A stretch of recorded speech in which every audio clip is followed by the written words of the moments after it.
Hello, everyone, and welcome to One Control Port Podcast, episode 338. And also, our Game of the Year episode. Welcome. It's actually, when you're hearing this, probably 2024. Yeah, that's the year. Yeah, 2024. But this is a podcast about Game of the Year 2023. So welcome. We're going to talk about stuff. I made up a bunch of categories. I asked for some categories. I think everybody who suggested a category got in. If I miss you, I'm sorry. I think I got everything. I did not organize it very well. I probably should have like a form people could submit rather than just saying like, oh no, message me on Twitter. But yes. So we're going to be doing Game of the Year categories. So we're going to be talking about best games, most disappointing stuff, news stories, all that stuff. Music, presentation, just going through some of these. This is not really a rounded list. This is just a list I could throw on, and also they're made up of games I played this year. So that can be new games, that can be old games, that can be whatever. But mostly I think the bigger thing is that this game that was mentioned is something I largely either experienced this year or had a change in my experience with this year. So, I don't necessarily want to say, oh, I played this back in the day, so obviously I can't talk about today. If I played it today now and have different feelings, thoughts, or just like re-emphasize a lot of those feelings, I think it's worth bringing up, potentially. I'm not replaying the same games over and over again very often, so I don't think it's really a problem per se. Other than that, most of these things, if you've been listening to the podcast most this year, you probably know about a lot of them already. So yeah, we're going to do that. But before we get started, just want to touch on a couple things. One, just as a heads up, I went ahead and played through all of Star Fox Adventures, so that's nice and done. I don't think Adventures made it onto any of these categories, unfortunately, so rest in peace. Maybe I had like a best graphics category. I don't have one. I have better best presentation, but I don't know. It's not on there. That's what I can say. And then also I sat down and played through Kira Kira Pop Princess, which is a game that Hunex worked on, and it is a Games for Girl for the Nintendo DS. I've been wanting to play it for a really long time, and only just now got around to it. So I was able to finish that up before the end of the year. I was planning to play it early next year, but had a little extra time.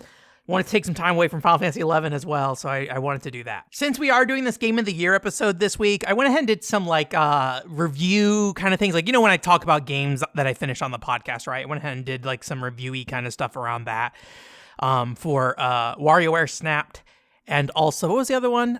Crazy Climber for the Nintendo Wii. I just am at the point right now where there's not a lot of space for them to fit into the actual show at the moment. So I'm just recording that and setting that to the side. I don't really know where they'll show up again. Don't know if it'll be a Ko-fi thing. I don't know if it'll be something that I just put in the podcast feed or inject in podcast later, depending on what I need it, when I need it. But the big thing is just getting those thoughts down and out there. I'll probably do the same thing with Star Fox Adventures and Kira Kira Pop Princess, but we'll see. I haven't looked at news in a bit, so I'm going to guess the next week's news. I mean, it's the holidays, so we'll see. But I'm going to guess next week's news are going to be kind of packed. So that's kind of the other thing to it. So we'll end up seeing what's going on with that. But the other big thing that happened, despite me saying that it wouldn't possibly come out, or that there's a good chance it wouldn't come out before the end of the year, I did go ahead and put my Summerbringer video out, and it actually is like doing surprisingly well. I was assuming that video is going to crash hard, but it's doing pretty all right, and people seem to be liking it. My biggest concern always with Xeno videos is most of the time they get like a 50% dislike ratio, so my goal was to basically get like above 75% likes. So 25% dislikes. And right now it's floating at around like 20% dislikes. So I think that's a success in that regard. That was the only real metric I had set down. But I was also expecting that, like, once I saw that it had kind of picked up some traction, I was like, oh, I think it'll like even out around like 2,000. That's just my past experience with a lot of like videos that kind of get that early bump from YouTube finding people, but it's exceeded that as well and seems to keep going up. So we'll see what happens with it. I'll be curious to see like how far it climbs, but I'll be honest with you, like other than the Nier video, which I think was like was that early 2021 or something like that? I think that was early 2021, maybe late 2020. I don't remember for sure. I have not really had a video do well in a very long time. They have always kind of sputtered out a little bit. There's the Xenoblade Chronicles 3 one. I kind of feel weird about that one. That one is kind of like I don't know. It's like one of those ones where it's like I mostly got the traction from like posting the video within the window of Xenoblade Chronicles 3 coming out, and so I don't really necessarily feel like that is a good bar to set for a lot of things, because those videos are hard to shove out quickly, and I think the video of that quality of that video suffered for sure. But anyways, Yeah, I'm glad it got done. I'm pretty happy with that video overall. And at least for now, in the short term, I really feel like I don't have much else to say about Xeno at this point. Unless there's like some real major shift in either the series or my opinion, or if I play like that Dragon Ball Z game and just like get a really interesting experience there that like changes a lot of how I would view that game. I on the outside of what little I've played of it, I think it's going to be a good game, but I don't necessarily think it's going to be a game that is like a defining Monolith Soft game for me. But who can say? You know, I think I would have told you that about Stonebringer as well. If anything, gameplay wise, Stonebringer not really into.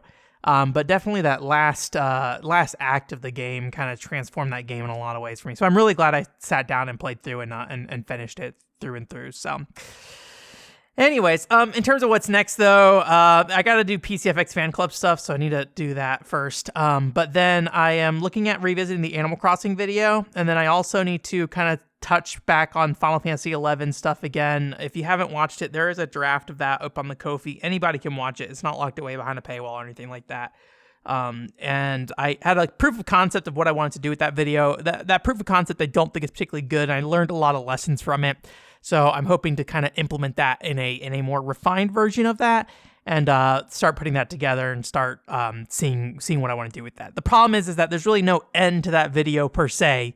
Like, because it is kind of like a semi-chronological thing. It's not 100%. And I think the more I think about it, the less I want it to be a chronological thing.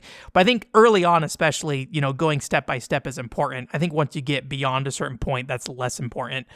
But it is something that, or at least step by step by my experience, right? There's things that you can experience as a player in all different time frames of that game. So there's not a lot of reason to gatekeep like what I can say early on after a certain point, in my opinion. So working on that as well. I did a lot of reworking on the script for that, and I feel pretty good about where it's at right now, but I got to sit down and look at it again. And just make sure I'm doing everything I want to do. And I need to cut a lot of fat, I think. I think there's a lot of sections in there right now that I don't think add anything to the conversation, that I need to kind of like pull back on and then expand out the sections that I feel like really need the expanding on. I think that's the big thing with that. So that's probably like one of the early, like, because most of the time when I post like a draft up on Ko-fi, A, nobody watches it, but B, it is one of those things where it's almost final already in terms of the script itself. You very, very rarely will ever see me post something on there where like the words themselves have not been like hashed out. But that Final Fantasy XI one is a rare example of me showing something to you that's like the script is just not where it needs to be.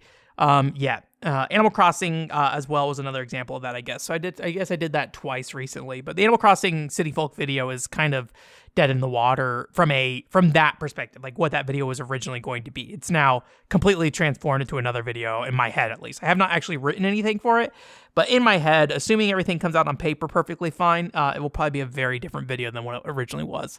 But a lot of the core concepts, I think, and kind of the key message will be very similar.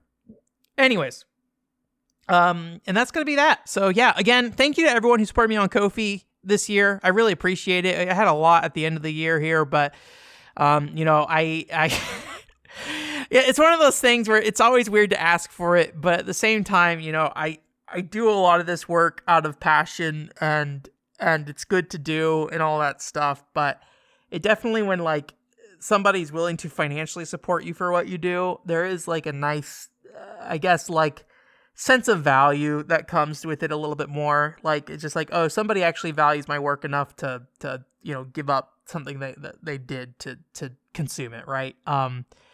And that's very appreciative, and all that. Obviously, I'm not like bringing in any money that's really going to make any impact on the channel. Kind of like anything that's happened at this point probably ultimately would happen whether I had the money or not. But, you know, it's one of those things that, like, you know, when you're getting $10 a month, right? So, like the amount I'm spending on games to talk on this channel already well exceeds that, right? I'm already thousands and thousands of dollars in YouTube debt, basically, for what I've spent on it. Not that I'm in debt, but like, you know, I've spent way more on this channel than I probably will ever get back out of it in my lifetime with how things are at the moment, at the very least. So, but you know, it's all good, and I really appreciate it. Again, I appreciate your support, and I appreciate you guys leaving messages as well. That's always helpful. Like one of the best things you can do is just like leave a comment and let me know you know, if there's something that my video did for you, right? That's really helpful. I had somebody, I think it was Megament or something, or maybe it was Demo Dory, I don't remember, who did do a really good job, like just like explaining what they felt from the channel. And I felt like, yeah, that's kind of what I want to be doing with this channel. So I appreciate that. And then somebody in the Xenoblade or the Soulbringer video commented and was like, I don't agree with you, but I see why you feel the way you do. And that's like 100% like the best comment I can get on a video like that. That's like very much pushing against like the common narrative around a franchise and the feelings around it. Is just somebody saying like, hey man, I'm from that group and I don't agree with a single thing you're saying. This is not what they said, but you know, this is the kind of comment. But you know, when you explain it that way, I understand it, because that's really all I need. Is I need you to understand where I'm coming from, because we all have our own thoughts and feelings on how we, you know, interact with games and stuff like that. So, the Summerbringer postmortem is up on the Ko-fi as well. If you check it out, again, not really anything. I think the only thing that's like pay gated at the moment is the drafts. If you get access to the drafts, well, even the Final Fantasy 11 one's not on there, and I don't think the Animal Crossing one's behind pay. I don't know. Well, some of them, I think like one post is behind a paywall. I think it's the Summerbringer rough draft one. So, you know, you can just watch the final video for that, unless you're curious about how it looked, you know, when I just started working on it, basically. But the script for that was pretty locked in. So, Game of the Year. Let's get started. Like I said, most of these categories I just threw out of my head. I kind of skimmed my list of games that I played this year, and if I had enough like memories of certain things I liked in those games, I would create categories around those. I also have categories that people suggested. I will say some of these categories I tweaked or changed a bit just to kind of fit, better fit what I would like to talk about.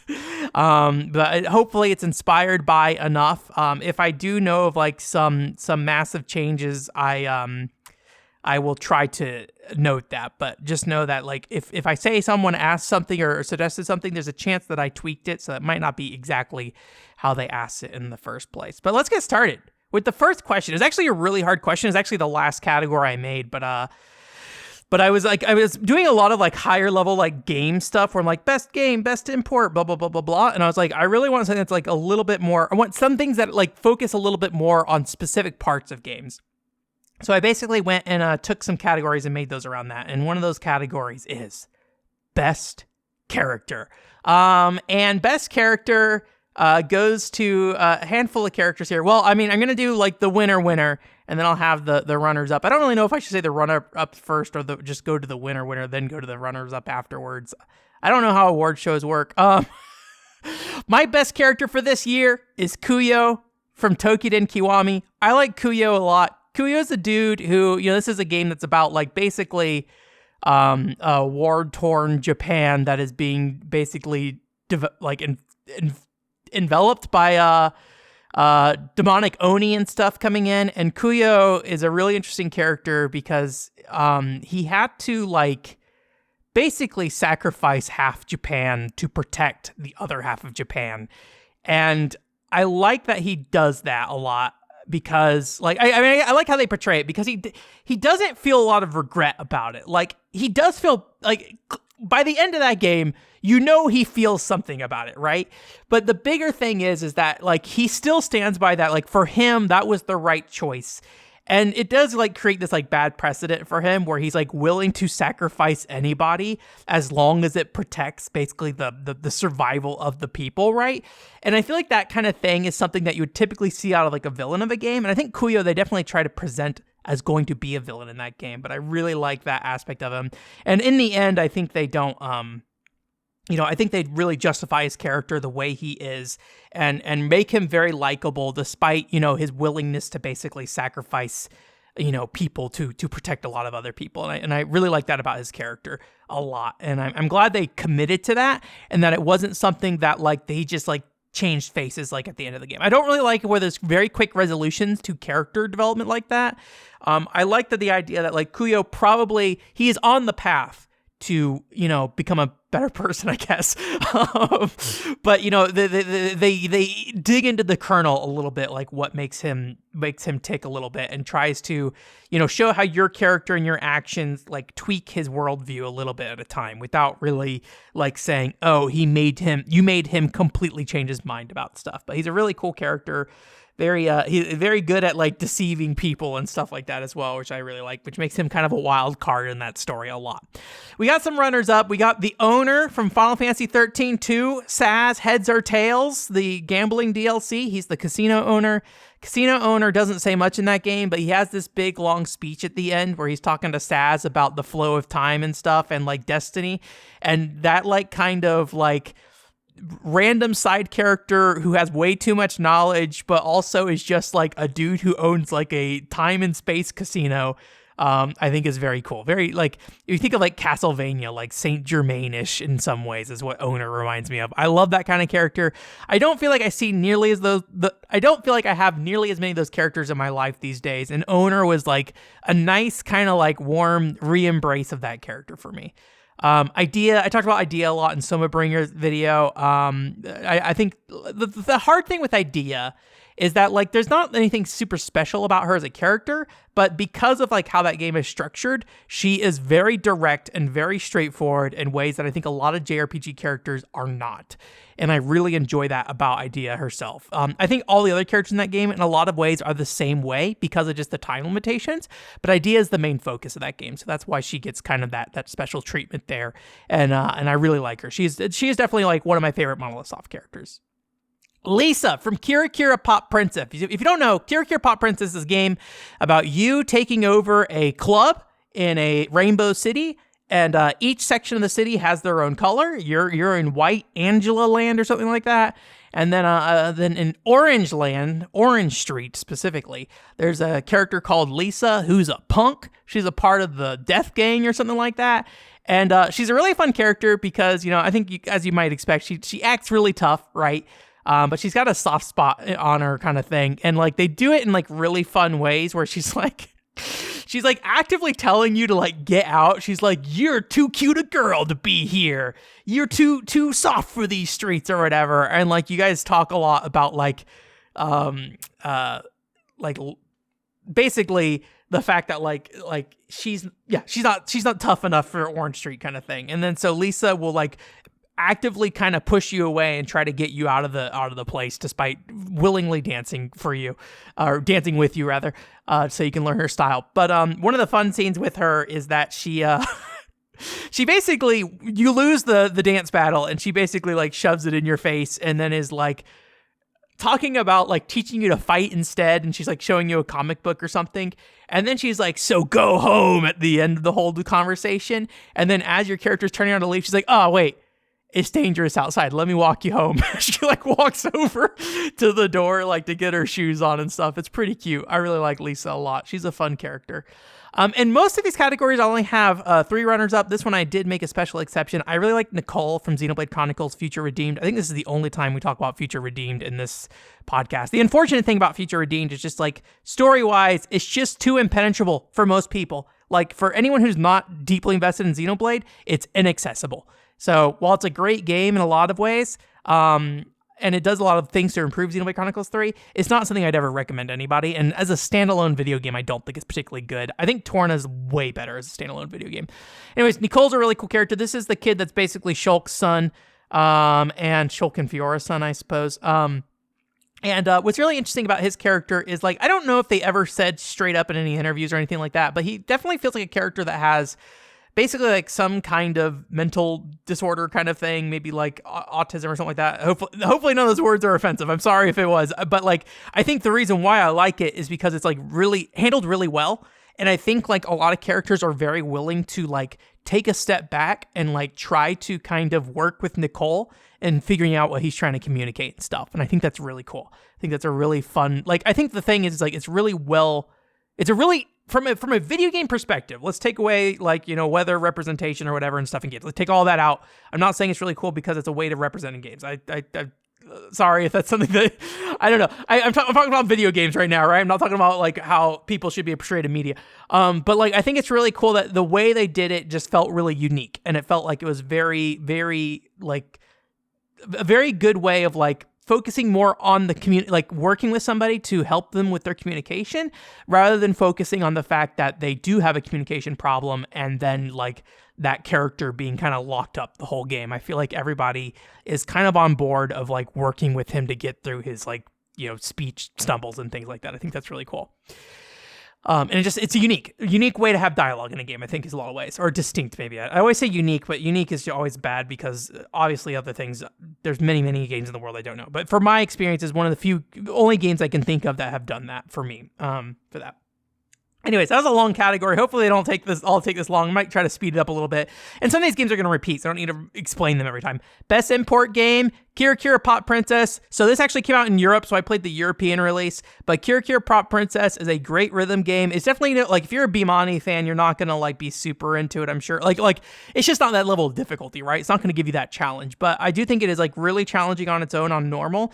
The game is just super energetic. The game has really active cutscenes and a lot of character movement and different camera angles and stuff. It doesn't have a lot presentation wise, but it uses all of its presentation to the fullest with its 2D backdrops and stuff. But it's a really cool game overall, really solid. I think stays, as long as it needs to. It doesn't overstay its welcome.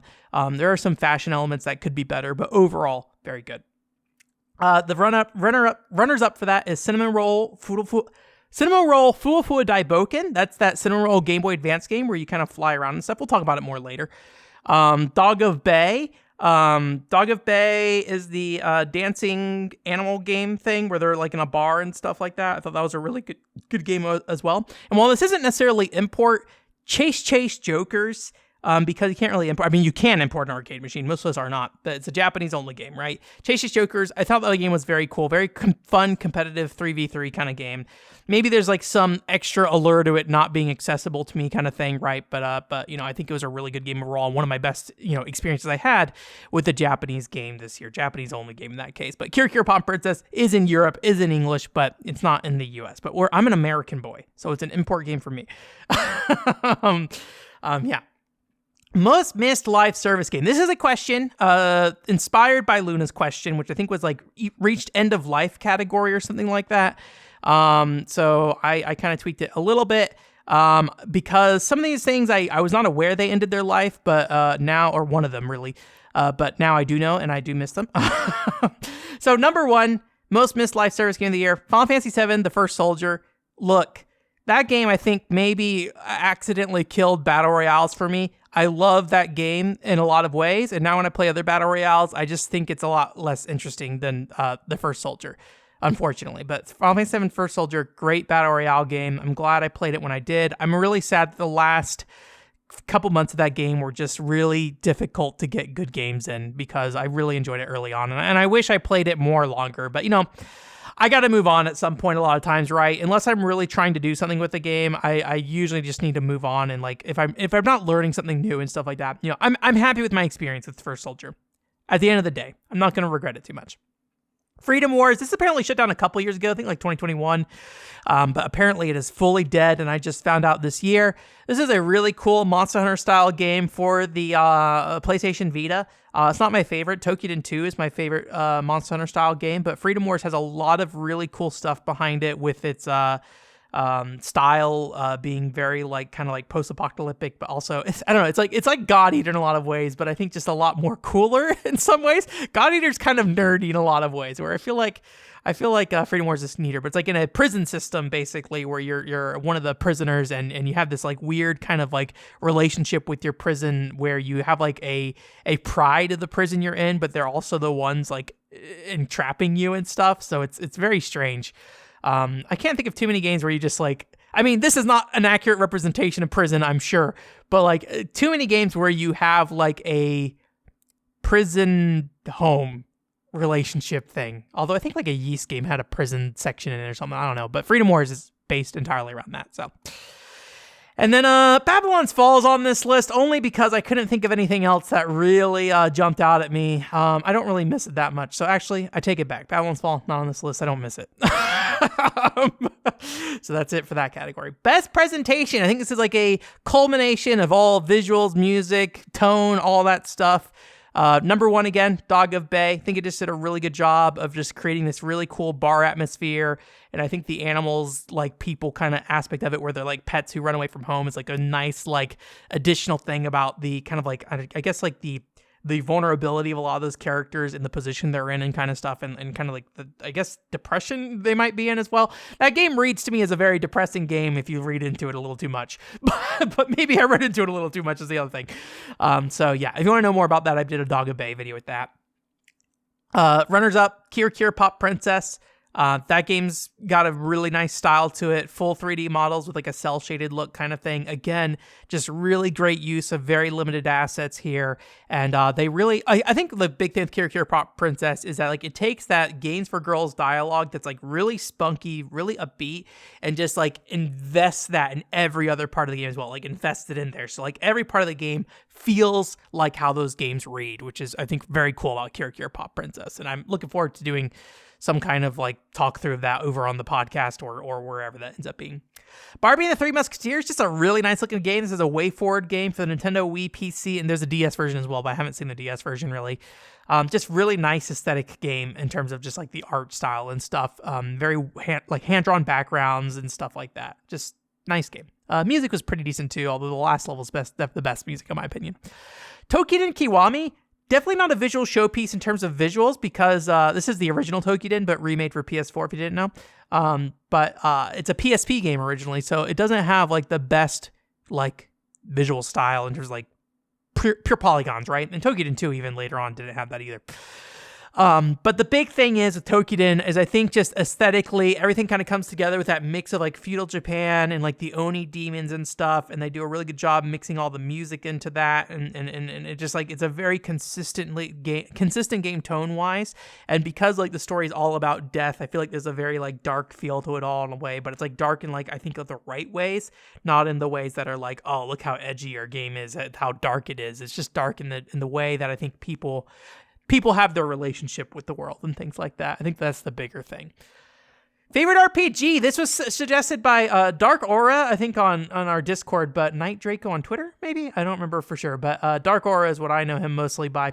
Favorite RPG this year, Arcry's Fantasia. Admittedly, it was the RPG really in a lot of ways. Maybe not. I guess it depends on your definition of RPG. Arcry's Fantasia absorbed a lot of my year this year. Just a really solid game overall. I think it is like one of the best Wii games, maybe? I'd be curious. I don't know. I never know. I feel like there's a lot of Wii games I say are some of the best Wii games, but I just like a lot of Wii games. But it just has an excellent battle system with like a lot of very thoughtful things in it in terms of just like, you know, having to use debuffs and buffs in very interesting ways, and the turn system. Everything's just like very integrated in each other in a way where you can just do like really interesting strategies and take different approaches to battle, which I really think is cool. You can build your characters out in really interesting ways as well. Story-wise, presentation in terms of like, you know, the voice acting, not so great, but I think the narrative of what it's trying to do is really impressive overall, even if the execution's a little weak on that part. But that's definitely the best RPG I played this year. This is kind of a weird one to have on here, but I've just been having a great time playing Final Fantasy XI recently. I'll talk about that more later. I don't want to get into it right now, but Final Fantasy XI, definitely one of the... It's been a very good time playing Final Fantasy XI again, in a rollback server capacity, I will say, not so much retail. Xenoblade Chronicles Future Redeemed is also a follow-up on here, or a runner-up on here. Again, story-wise, just impenetrable to most people, and I just didn't like that story as a whole. There's characters in that story I like. There's story points in that story that I do like, but the general, like, wrapping of that story I do not like. I think it is like a better game than Xenoblade Chronicles 3 from a gameplay perspective, but it is one of those cases where like it's kind of fixing problems that Xenoblade Chronicles 3 had. It's not really doing anything super impressive or neat, right? So kind of lower on that list. Maybe I don't know if these follow-ups are really in an order per se, or not follow-ups, runner-ups. Tokiden Kiwami, again after that, just a very cool Monster Hunter style game, very fast paced compared to Monster Hunter, good weapon variety, and the Mitama system is also very cool, where you can basically use like the dead Japanese spirits and stuff to like customize your loadout, and it really changes how your character plays, depending on what weapon you're using a lot, and so it's really cool game overall. I think that works really well in that space as an action RPG. Best in-game fashion. This is suggested by, I don't know if he wants me to use his real name or not. Roulette Dares. I'll say that. Roulette Dares. best in-game fashion. Kira Pop Princess kind of comes out on top here for being a game with fashion in it. I don't actually like the dress-up stuff of Kira Pop Princess very well, but there's just not a lot of the categories this year that fits this well, unfortunately. But Kira Pop Princess has all the, I think, typical kind of, games for girls, spunky outfit for, for idols and things like that. Good variety, sweaters, some like more sporty kind of gear and stuff like that, right? I think if you ever seen any kind of like fashion dress up game, very similar outfits to that, except for not so much like frilly dresses and stuff like that. You don't have a lot of that. Very much kind of like street clothes in a lot of ways. So I like that. My only problem is that there's only 3 hair colors except for the original hairstyle, which has blonde hair. And so I view Gabby, the main character, as a blonde, but no, she's dyeing her hair blonde, and you can only have blonde with that one hairstyle. It's really silly. I never changed my hair throughout the game because whenever I took her blonde hair away, it didn't look like Gabby anymore. So I didn't use any other hairstyles. Damn Stompland just has a lot of cute characters, the cute outfits. I like the little cowboy man. The girl has like a little white dress on, stuff like that. That's cute. It's like a 90s Sony game, mid-90s. So aesthetically, you can probably imagine what that looks like. Girl with like a leather jacket on and like a tube top kind of thing as well. Cute character designs in there. Animal Crossing Wild World. Again, this is kind of just like the category this year is not great, but for the run-ups, Wild World is just kind of like, it's fine. Animal Crossing outfits are fine. I like that you can wear whatever you want on any character, no matter your gender in Animal Crossing. That's the thing I always appreciate a lot. And then Barbie and the Three Musketeers, they have some nice dresses at the end of the game. You cannot play in the dresses. Big no-no of that game. Rest in peace. Thank you for that category. Kira Pop Princess is the winner. Best raw gameplay. What does this mean when I say raw gameplay? This is just feels good to play, man. Like when I pick up that controller, it just feels good. Arc-Rise Fantasia is the winner of this category. That battle system feels really good to do. Again, just like really, really intricate battle system with a lot of planning and stuff like that. And when you line up your attacks in all the right ways, it just feels really good when it executes. So it might be a little weird to say best raw gameplay from a menu-based game, right? But I think the payoff is like really strong in Arc-Rise Fantasia when those turns kind of all come together in the way they do. So runners up, Walk It Out. I love Walk It Out as a concept. That's the game where you basically walk around a town using the Wii Remote and Nunchuck. It is an extra game, so you are doing it for exercise, and there's like music and stuff like that. A lot of problems with that game from a presentation point and also like I think a goal point. But when it comes to the core concept of just walking with that Wii Remote and Nunchuck in your pocket, well, the Nunchuck's in your pocket, the Wii Remote's in your hand. Works great, works amazing. I wish they did another game like it with a lot of improved build out, more like stuff that feels a little more in line with like Wii Ski in terms of structure and stuff like that. I would have loved that, but not that. Konami, too cheap to invest in the Wii Ski infrastructure. And then Damn Stompland again. Damn Stompland has this really cool thing where you need to stomp on the other character's shadows, and if you don't stomp on the shadow, you don't hurt the other character. They only have three health basically, and so when you stomp on a character's shadow 3 times, it's an arena fighter. You win, and so it like really has this interesting feel of just like really spike of like adrenaline anytime you finally step on somebody's shadow kind of thing. And so it's just like there's just these 3 key moments in a fight where somebody steps on your shadow and they launch in the air and does a really good job making a good sound with that, popping the character up in the air really high, flying them around and stuff like that. It's very cool in how it presents that. It feels really good to play. Tokiden Kiwami. Just, again, very fast-paced, very responsive gameplay for Tokiden Kiwami. Nothing really special to say about that. I just think it plays better than Monster Hunter overall for me. So there's that. Favorite speed game. This was suggested by Joshua Nantex Goldie. This is the fellow who reached out to me about Nintendoji. He has a channel. Oh my gosh, what is it called? Oh, I'm blanking on the name of it. It's a Nintendo channel. I'll link it in the comments for the podcast. I'm sorry, I don't remember off the top of my head. It is about like kind of like more obscure Nintendo facts and stuff like that. Hence why Nintendoji probably fits well with him. Anyways, my favorite speed game is Cinema Roll Fua Fua Daiboken. This game is all about movement.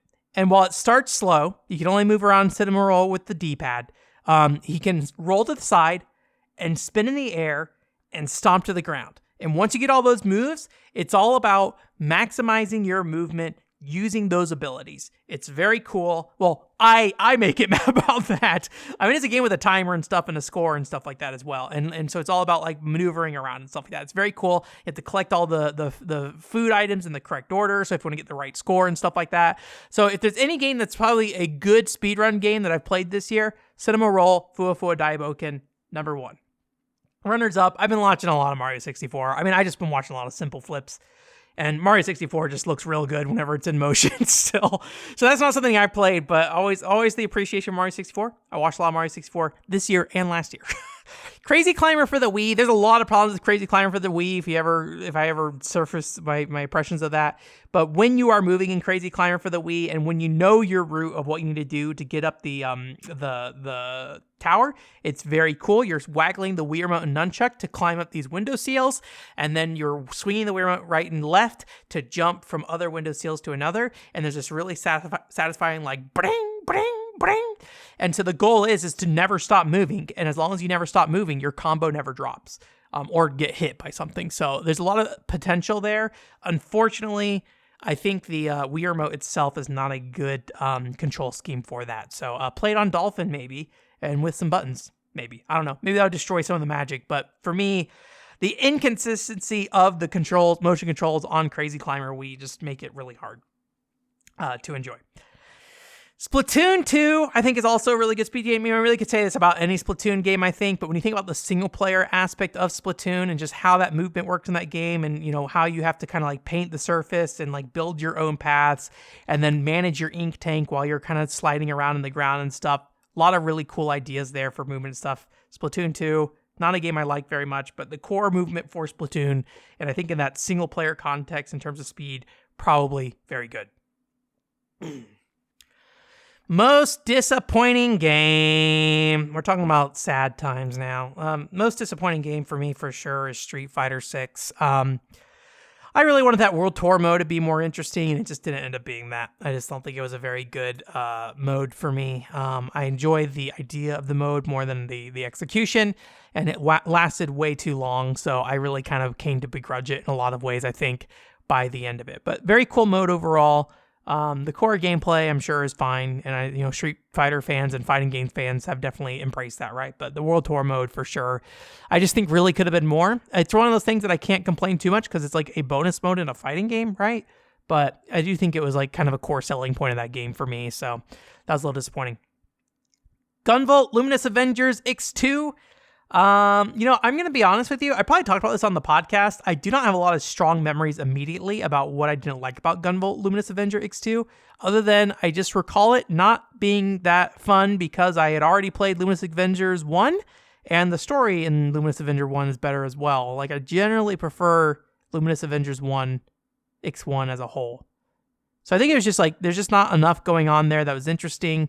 There are some cool changes to the, kudos system that I like that kind of make sure the player can engage with the system in a bit more friendly way versus just getting hit and losing all of them all at once. So I think that's cool. But otherwise, yeah, just not great. Soma Bringer, I love the story of Soma Bringer. That's what that whole video is about. But the gameplay just wasn't what I wanted it to be. The pieces are there for like an interesting game, but just the execution just isn't quite there. And I think Xenoblade Chronicles eventually got there with Xenoblade Chronicles 1, honestly. So I just think the pieces that were there for Soma Bringer are not great. I would be curious to see them doing another like action RPG with like Xeno elements to it. But it's not necessarily like my intense desire, just that'd be a path that I would be acceptable of and being like, okay, let's see what you can do this time. Because Stonebringer just bad execution, and the dungeons are just not interesting. I really think, like, personally, I think after Baten Kaitos and Xeno Saga, they really just kind of dropped the ball on dungeon designs. One of the few exceptions are, like, there's a couple of interesting things. I think there's interesting things about Xenoblade Chronicles when it comes to pathing. And I think, you see that kind of manifest itself later on in Breath of the Wild, and there's support work for that. But other than the Valuk mountain ranges, or what it's called, the mountains on the top of Xenoblade Chronicles 1, there's really very few other areas in that game that actually do anything interesting, unfortunately. So I'd really love to see a return to form to that, but I think we're well beyond that. I'm guessing anyone who was informing those decisions is either high up at the company now or have moved on from that. I'm curious how many people left after Xenosaga, honestly, when they got sold to Nintendo. I never looked to see like when they had any layoffs and things like that. But the guy who did Hackox, he seemed to work on Xenosaga 3 and then left after that as well. So I don't really know what happened at that. Barbie and the Three Musketeers. I think I just wanted this to be a little bit more fashion-y of a game, or like fashion play a bigger role in this. It is just kind of like a kid-friendly Castlevania. No, not even that. I'm sorry. I think even when I talked about it, I said it's not very Castlevania at all. It's a kid-friendly action platformer. And there's a lot of appeal to that, I think. But I think I was just looking at something that felt a little more games for girly, and it didn't really do that for me. But, at the end of the day, I think it is a solid game overall. I think it's a great entry point for somebody into like action adventures or action platformers if you're trying to kind of ease somebody into that kind of genre. So, best music.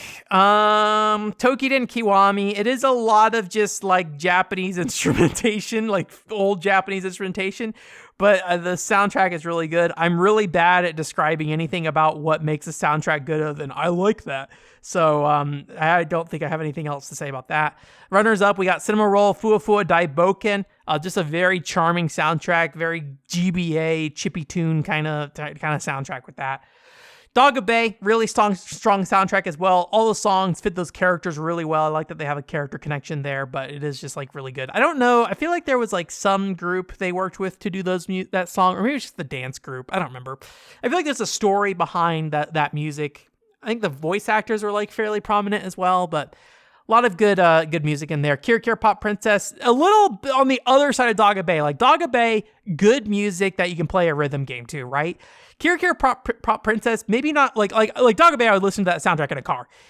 Kirikiri Pop Princess, not so much. Very MIDI-ish, but it is as a DS game, I think fits very well with the limitation. Tons of variety in the music as well, which is very cool. So there are like higher or lower lows throughout the game, but I think it makes up with it with a deep variety of music in there, even if they all kind of have that kind of chiptune sound to it, even though that's more of a DS limitation, I think, more than a.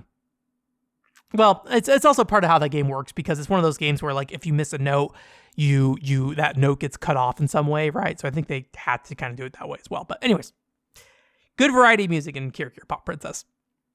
Top news story. We had maybe the best news story I have had in like a decade here this year. Dragon Quest Champions, Battle Royale, Dragon Quest. I was ecstatic.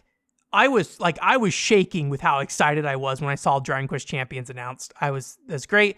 Played the beta. Don't need to play any more of that game. But, it is one of those games that, like, it's just one of those things that you just don't think about. You're like, yeah, do that. Yeah.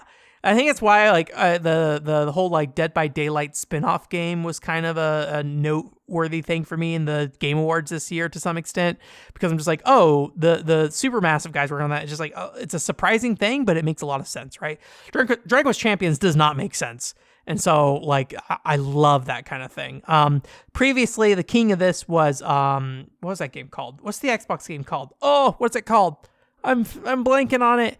It's the Sphere kind of game. Oh my gosh.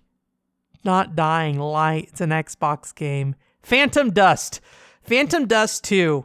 That was previously the top news story of the decade. But unfortunately, Phantom Dust 2 has been dethroned.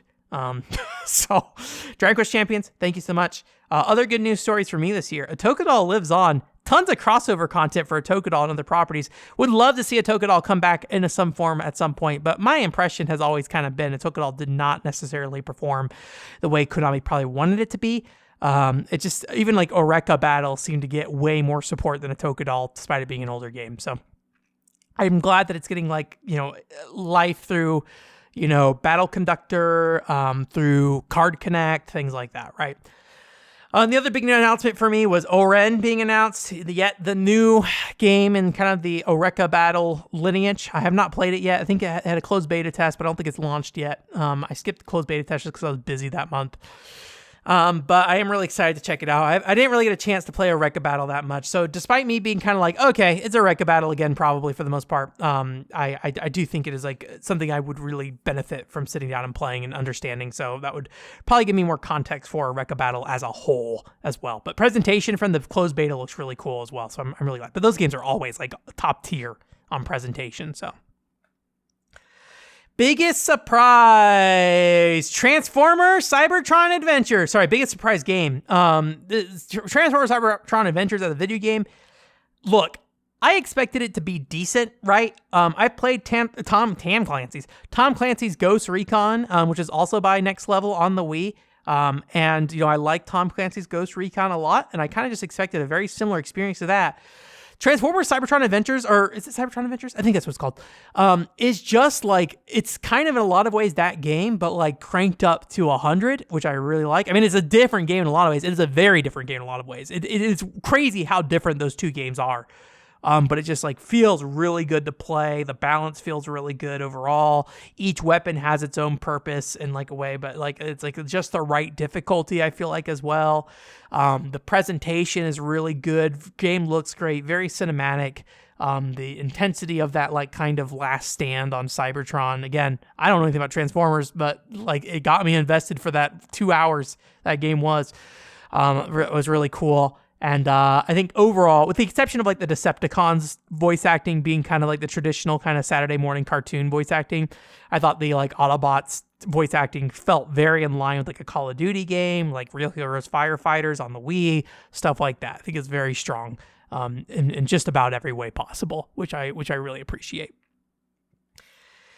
Runners up, Cinema Roll Fua Fua Daiboken. I really had no expectations of that game, and it became this really awesome like speed game that I mentioned earlier that I just thought was really cool. And there's a lot of cool ideas around the movement of that game that I really appreciate. Very visually distinct game as well. Super bright, super bright. One of those games that like was probably designed to run on like an original GBA with no backlight, because when you put it into a Game Boy player on GameCube, it will burn your eyes out. But in some ways, I kind of want a Hello Kitty game to burn my eyes out with their color scheme. So, Saz Heads or Tails? Whoa, man!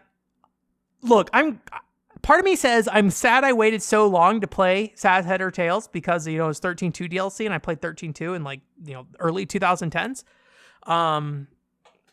But it is, I would not have appreciated it at the time, so I'm really glad I played it now. And yeah, I just was really impressed by, that game from a DLC perspective, as a narrative game built around a gambling game. I think it was like really, really interesting in its own right. I will say it gets the benefit of me not really having a lot of experience with gambling games that have a structure to them. So it kind of, in some ways, is just a gambling game with structure. But I think I like Final Fantasy and I like the stories they tell. So getting that intertwined with it was really great.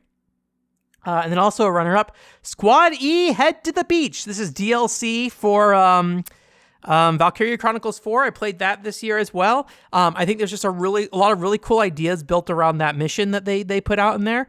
And it has like a really distinct kind of scavenger hunt kind of feel. Honestly, it makes a lot of sense. Valkyria Chronicles 4 is a game of gimmicks, and each map kind of has its own gimmick. And so it makes sense that when you are on this more like kind of laid back map, you have a more like scavenger hunty kind of map. Although it is kind of hard because you have to do it within a certain number of turns. So it's actually not easy to do. It's an easy mission to beat, but it's hard to get all the endings for it. So, and you really grind out all the endings in that mission. That's the point, is to get all the bathing suits for all the characters basically. And then you get a final cutscene where they all play on the beach together. All right, I had to change this one. Alvi submitted favorite PR dunking. So, those situations where PR goes wrong. And I think if you know me, you know well enough, those are not my favorite situations, because I think it's usually people being kind of cruel. So I shifted this over to least favorite PR dunking.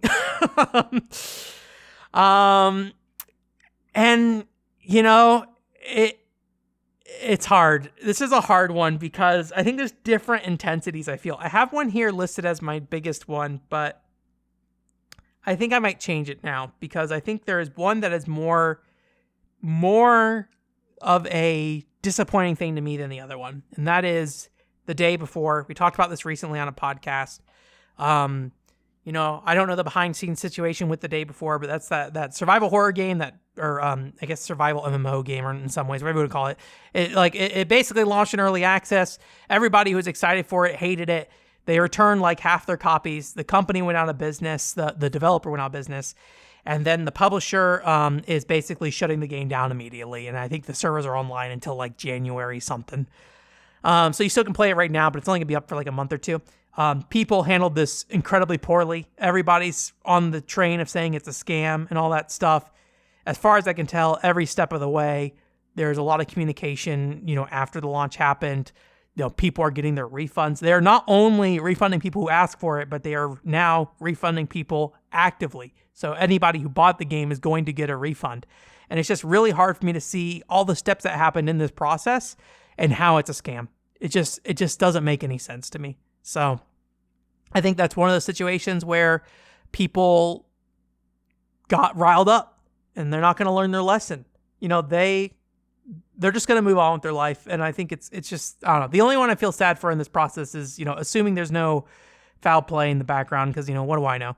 And what does anyone know? That's the thing. What does anyone in this process know? No one knows anything, right? And so if the publisher needs to go to court with the developer over something, sure. But it sucks because that company shutting down and a bunch of people are losing their jobs, right? That's like the only thing I really feel about that. And I don't know, it's just one of those situations where it's pretty awful. There was a 4Gamer article I think it's 4Gamer that was actually fairly positive on the game overall, which was nice to kind of skim through and read what they liked about it. It doesn't look like a good game, I will say. I have no interest in the day before, but yeah. So that wasn't the winner before, but it is now. I just decided to move it. I think I lowered it mostly because I just had talked about it, so I didn't feel like I should talk about it as much. But that is the one that I think is the most just reasonless reason for people to kind of cause an uproar. Runners up, Babylon's Fall, Bleed Off. Babylon's Fall, people just kind of we're good riddance to Babylon Fall shutting down this year. Obviously, the initial wave of Babylon's Fall coverage was the year before, but I always just think it's sad. There's a couple videos out there that I think are more positive now. There's a guy named Austin Eruption, I think, that did a video that people have told me it was positive before. I have not watched it. I've kind of had my piece with Babylon's Fall. I don't really need to watch somebody else's video, but hopefully it's a game that will eventually, have its image recuperated a little bit. Again, I don't even like the game that much, but I just think it's something that should. And the last one, and this is a touchy one. I don't remember if I talked about this much on the podcast, but I remember kind of distinctly wanting to avoid talking about it that much just because of the issues that were surrounding it. And that's Hogwarts Legacy. There's a lot of reasons I think people are upset about Hogwarts Legacy that kind of are reasonable reasons, right? I don't know the situation very well. Just going to say that heads up. But, my understanding is that the Harry Potter creator, which Hogwarts Legacy is part of the Harry Potter franchise, more or less has some problem with trans people. I don't know exactly what it is, what intensity it is. Is it a disagreement, how certain things are classified? Is it someone saying that, hey, trans people shouldn't exist? I don't know. And in a lot of ways, I kind of don't really care what they're doing. I don't care about Harry Potter is the thing. So I have no real investment. I don't want, I don't know. Anyways, get that aside. I have no investment in any of this. I don't care about Hogwarts Legacy or any of that stuff. And I think it's totally reasonable for people to look at Harry Potter and Harry Potter products and say, the person who made this is someone who doesn't believe me or my friend or my family or someone, should be able to live the life however they want to live it, right? I can totally respect that stance. And I think totally if you're I don't want to buy Hogwarts Legacy, for sure, do that, right? Boycott it, whatever you're going to do. I don't even think on the other side of it, I know people on the other side except that Wired gave it a 0 out of 10 or something like that. But it's a video game review. Who cares? And the text of the review was what was important, which was basically talking about, the situation with the creator, right? And I think that was what's important about that review, and that's the point of it, right? And giving a game a 0 out of 10 was to draw attention. It's its own form of protest, right? And I can respect that because I'm not saying or worry about the sanctity of one website's review of Hogwarts Legacy. I don't really care. And the text, as far as I'm aware, reads and tells the part that it's going to tell. So getting all that stuff out of the way, the frustration I have with Hogwarts Legacy from the other side of it is people using that as a way to disparage the game itself and basically wish for its death, basically. And like, basically, maybe not wish for its death. I can understand not wanting to be financially successful, right? But like, in a lot of ways, just like not like trying to deny that there's any quality to it, right? People who are saying that like IGN's review is too like gracious or whatever, right? Like that situation. And the only way that like that situation happened where, or like that whole situation with the creator like affected the game is like, it seems likely that they went ahead and put like a trans character in the game for that reason. I don't know what the representation looks like. I don't know if it's good or bad. And I don't know if I would trust a lot of people if it's good or bad or not, just because the emotion around that situation. But at the end of the day, I do not care about that video game. So like at the end of the day, like the game seems like it's a quality video game. If you look at, Japanese reviews of the game, that's always a good bar to look at because there's a language barrier there, right? They're not going to have the same cultural influence that we have over here.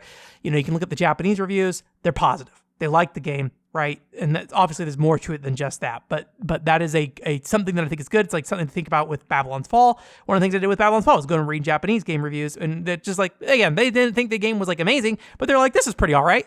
And all that stuff, right? But like just the sentiment that people get where like, I have some particular problem in this situation. And so instead of focusing on the reality of who this person is and what their beliefs are and what that means from like, purchasing the game, they try to take the game itself down in ways that are not real, really. Like obviously you can have your own opinion what the game is. I probably wouldn't like it that much playing the game either, honestly. But like, I just think that like people who are sitting there questioning IGN's review quality, questioning all these other reviews that got above 8s, questioning people who like enjoyed the game, it's just really strange to me. It's not strange, it's understandable to me, but I just don't think it's a good way to lash out, right? I don't think it is. And it's one of those things, it's hard to say that because, the people who are in this situation that are affected by, whatever her face, I don't know her name even, like whatever her face is that, again, I don't even know really what she does, but I believe she gives money to these groups that push against this idea of who you should be. Again, I'm not educated on this situation as a whole, but like, I understand the core concept, like why people pushing away from it, like that really should be the focus, not so much was the game reviewed too high. Right? I don't think that is meaningful or valuable in this conversation. If anything, it just makes it look worse, in my opinion. It just makes you look less trustful because you're really engaged in wanting this game to fail, right? And there are people who were spending all this time talking about like, oh, the sales of Hogwarts Legacy and like really downplaying them. But the game is like a consistent seller. It's still on the US charts. It's still on the Japanese charts, right? It's like, it's doing well. And like, I don't know, it's just this weird, like, we have to believe this game is failing and that it like is going to fail in every way. It's very strange to me. So again, the point being, again, I didn't buy it. I don't care about it. I don't want to play the game. I don't care about Harry Potter. I do care about, people being able to live a comfortable life. That is important to me, but I just don't think this is the way to do it. Right. Is to go and disparage a bunch of people's, years and years of people's work, right? We all work at different companies, right? All of our companies feed into a system that is going to create good and bad results, right? And that's something you have to weigh with yourself of whether that matters. Because at the end of the day, you still need a paycheck, right? And the game industry especially, like, it's just not... It's not a place that is like, you're going to get rich off of stuff very well. Not many people, at least as far as my impression is, right? And like every one of us feeds into something that ultimately results in a negative thing, right? Like I have cell phone that I've bought. I have, buy Nintendo stuff and like there's the investment in Saudi Arabia. And then you can even look at American stuff if you want to.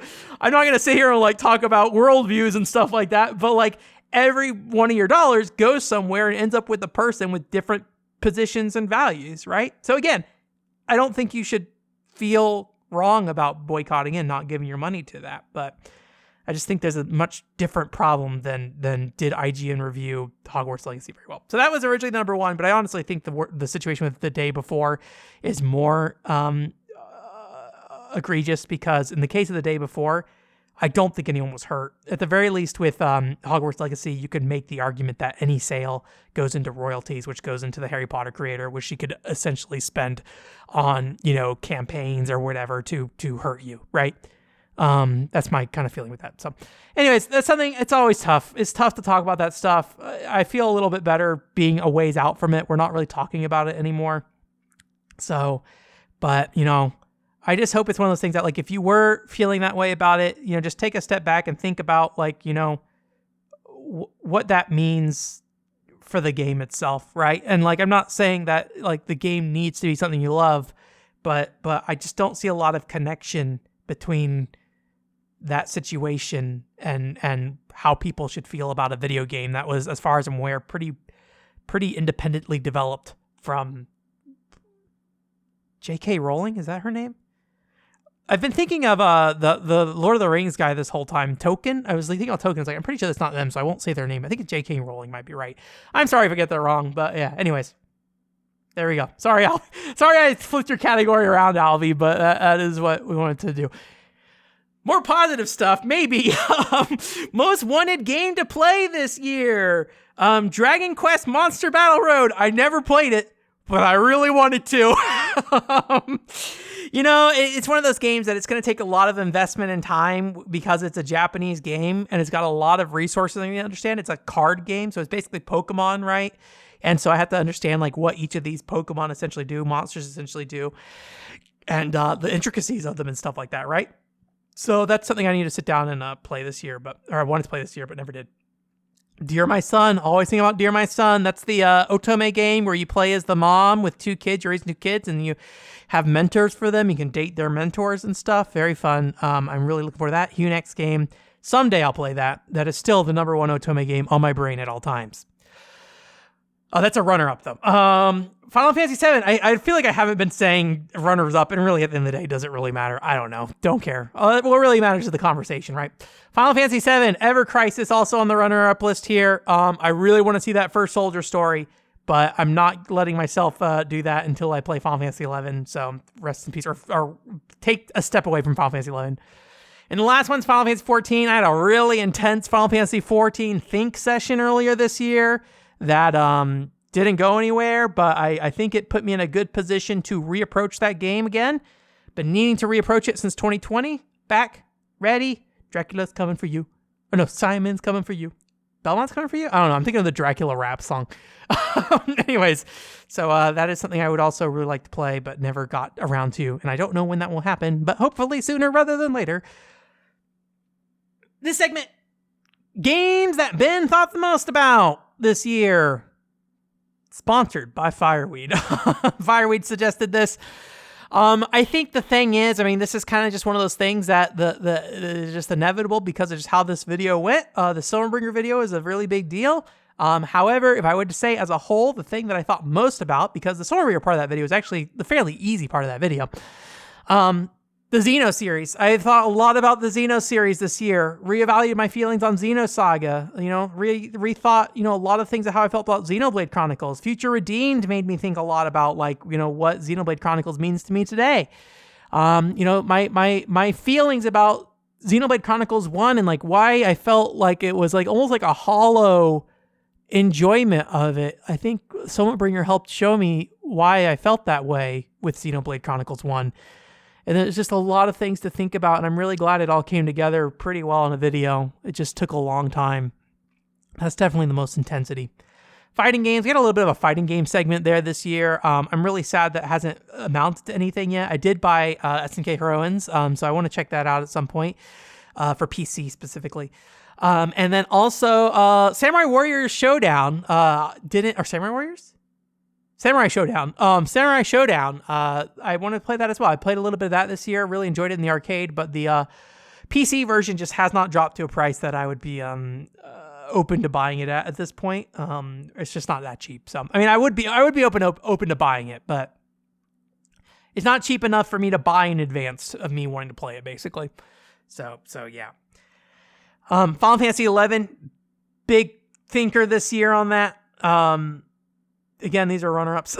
These last two are runner-ups.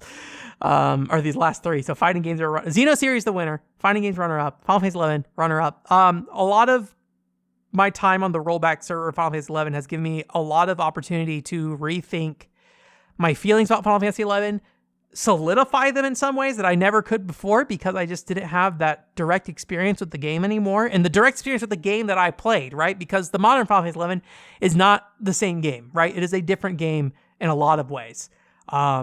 So like obviously the visuals, the lore, all that stuff is the same, but, more developed in a lot of ways, but, but the core game, the core flow and all that stuff, Horizon 11 has been really helpful for helping me do that. And I've spent a lot of time this year thinking about my experience with Final Fantasy 11, how that relates to when I used to play Final Fantasy 11, why Final Fantasy 11 worked so well for me then, and why it works so well for me now. I was very surprised by how Final Fantasy 11 has grabbed me. I really didn't expect that I could be grabbed by Final Fantasy 11 the way I did again. So that's another thing. Animal Crossing City Folk. This was very early in the year. I had a really long think session on Animal Crossing City Folk. I think part of the reason, not City Folk, sorry, Wild World, the DS game. Animal Crossing Wild World on the DS. I did not like that game growing up, and I had a lot of time when playing Animal Crossing, obviously just sitting there fishing and stuff to pay my debt off. Think about why I felt the way I did about Wild World. And it gave me that video that I put up on the Ko-fi. That's bad. But it made me kind of recontextualize my understanding of what Nintendo was doing in the mid-2000s and kind of made me realize that a lot of what I was thinking Nintendo would do was actually very wrong. But still, despite that, was very informative of who I am today and the types of games I'm interested in. So I'm looking forward to that potentially becoming a video at some point. So again, for that. Thank you again, Fireweed, for that segment. Best game in the game. Baby, this is Hackox. Hackox is great. I love Hackox so much. There's a whole video about it. Like I said, I think Hackox is a game that takes everything that Monolith Soft is, that Monolith Soft embodies from that era at the very least, and puts that into a puzzle game, something that Monolith Soft has not done. That's great. That's a really cool execution. And it works so well for me, especially as someone who just has a really hard time with higher level concepts that I can't really see in puzzle games. Having it be this very physical interaction in that world, I really love Hackox. Hackox is really great. Number 1 best game in the game this year. Follow up, Saz Heads or Tails, the Final Fantasy 13 2 DLC. Again, I talked about that already, but good. Squaddy to the Beach, talked about that already. Good for Valkyria Chronicles 4. Ghost of Tsushima Legends. That's the multiplayer mode that was added to Ghost of Tsushima. Really cool mode. I never played base Ghost of Tsushima, but the multiplayer mode was pretty fun overall. There's some things in that game I didn't really invest in, and I never really learned how to parry and stuff like that, and which is kind of essential to Ghost of Tsushima. But I brute forced it. It could be better. I think there could have been a more balance on the, there's these 2 missions at the end, 3 missions at the end, that are really interesting and cool to do. One of them is way too long. But more content that was in that style. So, that was a really cool way to, experience that game. I have no interest in playing the single player Ghost of Tsushima, but the Legends aspect, cool. All runners up, Hackox, number 1. And finally, we're here, gamers. Game of the year. I'm looking at my game of the year right now, wondering if this is my one true answer in my soul. I feel like I'm doubting myself. Will I move it? There's a game not on this list that I think may come and take this slot. Since I have made this list, I have rethought. Last minute change, swap out the envelopes on stage. Hackox's game of the year. After I just talked about Hackox, man, Hackox is just amazing. I really like Hackox. Hackox game of the year. I think it's better. I previously had Transformers Cybertron Adventures on here. I think Best Surprise is still a better fit for Transformers Cybertron Adventures. The game itself, very cool, very good. A lot of good things about Transformers Cybertron Adventures. It is now in the runner-up category, but Hackox, I think, was the better game for me this year. One of the best experiences I've had playing a video game. Transformers Cybertron Adventures has now been demoted to a runner-up. Kira Pop Princess also in there as a runner-up for that. And then Arc Rise Fantasia right after that. Hackox is the winner. Game of the year. Stealth showed in, stole the show. I'm glad I had that moment. It's always good, I think, to take a step back and think about it. If something doesn't feel right in the moment, you do it. That's it for 2023. I know the show is always kind of a mess. I always forget to specify what's a runner-up or not. But again, I think the context, the fact we talked about the things we talked about is what's most important. A year in review. Really glad I got to think about SAS Heads or Tails again. Very cool game. DLC. Looking forward to playing more gambling games like that, but I have yet to make that move, and it's been almost a year. Gambling games, shoot 'em ups, and fighting games. Really on the list of I would love to look deeper into these, but the time, I just haven't got around to it. So, yeah. Anyways, thank you so much again for joining me this year. Thank you again, everybody who donated on Ko-fi this year and supported me this year. If you did not watch the Summerbringer video, go check that out. I think it's a really good video overall for me personally. Feel very happy about where it ended up, and we'll see where it goes. Maybe it will be the new King of Kong in terms of videos, because Nier is the #1 video still. I think what is the other one? Spectrobe's Origins is the follow-up, I believe, after that.